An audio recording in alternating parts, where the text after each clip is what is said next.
1160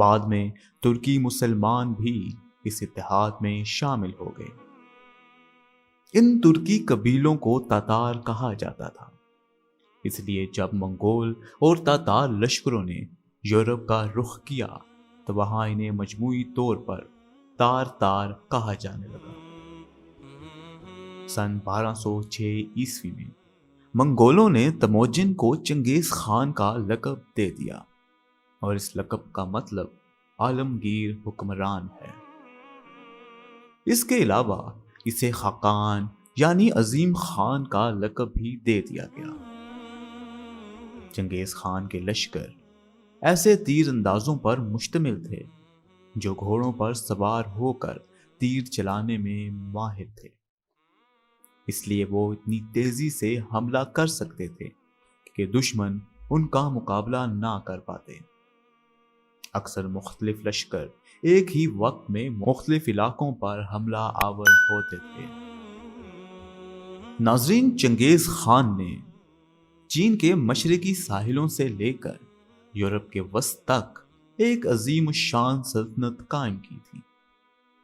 یہ تاریخ عالم کی سب سے بڑی سلطنتوں میں سے ایک تھی، جو مغرب میں ہنگری، شمال میں روس، جنوب میں انڈونیشیا اور وسط ایشیا کے بیشتر علاقوں مثلا افغانستان، ترکی، ازبکستان، کرغزستان، آرمینیا، روس، ایران، پاکستان، چین اور بیشتر مشرق وسطی پر مشتمل تھی۔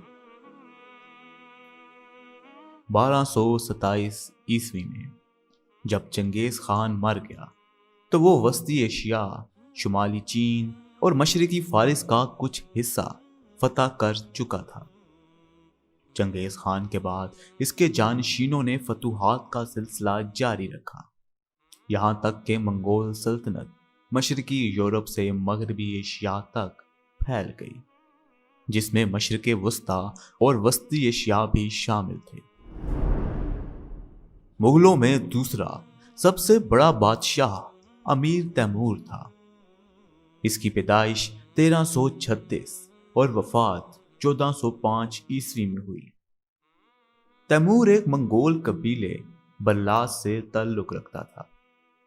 برلاس قبیلہ کیات قبیلے کی ذیلی شاخ ہے، جس کا چنگیز خان کے خاندان سے قریبی تعلق تھا۔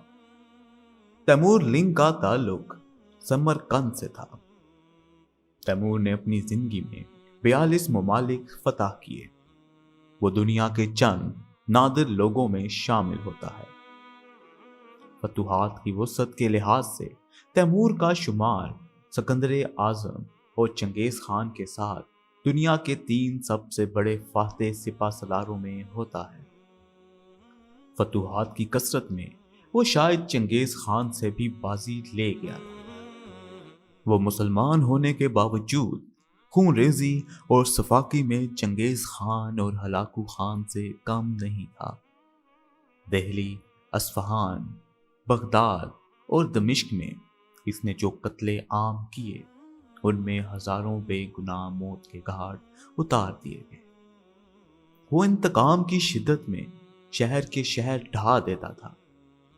خوارزم، بغداد اور سرائے کے ساتھ اس نے یہی کیا۔ صرف مسجد، مدرسے اور خانقاہیں غارت گردی میں محفوظ رہتی تھی۔ حقیقت یہ ہے کہ اس معاملے میں منگولوں کی طرح وہ بھی اللہ کا عذاب تھا۔ اب ہم پاک و ہند کی طرف آتے ہیں۔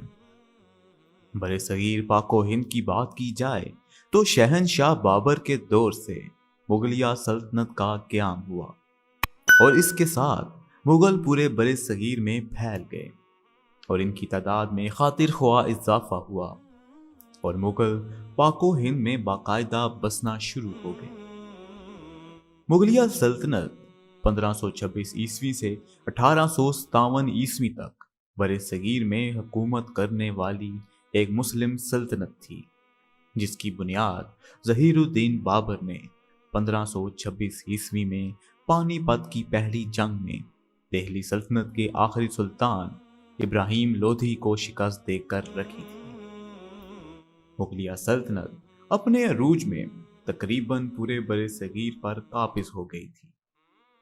یہی موجودہ دور کے افغانستان، پاکستان، بھارت اور بنگلہ دیش کے ممالک پر مشتمل خطے پر ان کی حکومت تھی۔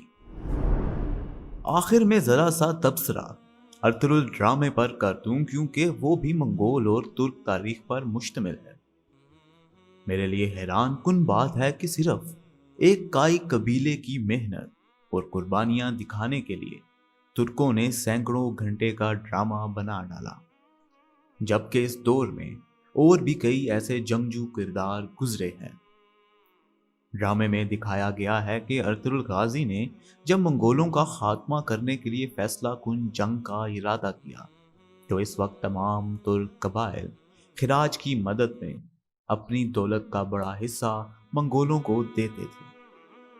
ارطغرل غازی نے منگولوں اور بازنطینی عیسائیوں کے ہتھیاروں کی ترسیل کے لیے کئی قافلے لوٹے۔ بس فرق صرف اتنا تھا کہ منگول اور بازنطینی اپنے لیے لوٹتے تھے اور ارطغرل غازی اللہ کی راہ میں خرچ کرنے کے لیے لوٹتے تھے، تاکہ جہاد کے ذریعے اسلامی روایات اور اقتدار کو زندہ رکھا جا سکے۔ غلامی سے نجات کے لیے ارطغرل غازی نے منگول سلطان برقع خان، جو مسلمان ہو چکا تھا، اور مصر کے سلطان رکن الدین بیبرس کو جنگ کے لیے آمادہ کیا۔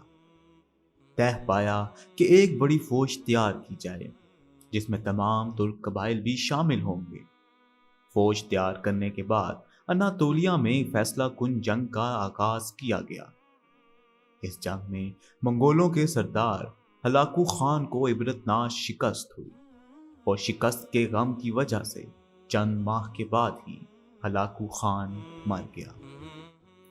اس ڈرامے میں جہاں منگولوں کو بہت برا اور قہر والا دکھایا، وہاں یہ بھی بتایا گیا ہے کہ منگول سلطان برقع خان نے کس طرح ارطغرل غازی کی مدد کی اور اسلام کے لیے مشکل مول لی، جبکہ تاریخ بتاتی ہے کہ اگر برقع خان ارطغرل غازی کی مالی اور فوجی مدد نہ کرتا تو بہت کم افرادی قوت ہونے کی وجہ سے ہلاکو خان سے جنگ جیتنا ناممکن تھا۔ ناظرین، ایک تحقیق کے مطابق مغل قوم کی تعداد ہمارے قریبی ممالک میں کچھ اس طرح سے ہے: بھارت میں 14,76,000، پاکستان میں 11,50,000، بنگلہ دیش میں 39,000، افغانستان میں تقریباً 200 اور نیپال میں تقریباً 1,000۔ اسی کے ساتھ آج کی ویڈیو کا اختتام کرتا ہوں۔ اگر ابھی تک آپ نے ہمارے چینل IHC کو سبسکرائب نہیں کیا تو کائنڈلی کر لیں، تاکہ آئندہ آنے والی ویڈیوز کا نوٹیفیکیشن آپ کو بر وقت۔ اس کے ساتھ ساتھ ہماری ویڈیوز کو فیس بک پر شیئر کرنا مت بھولیے گا۔ اپنا ڈھیر سارا خیال رکھیں۔ ہماری اگلی ویڈیو آنے تک اللہ حافظ۔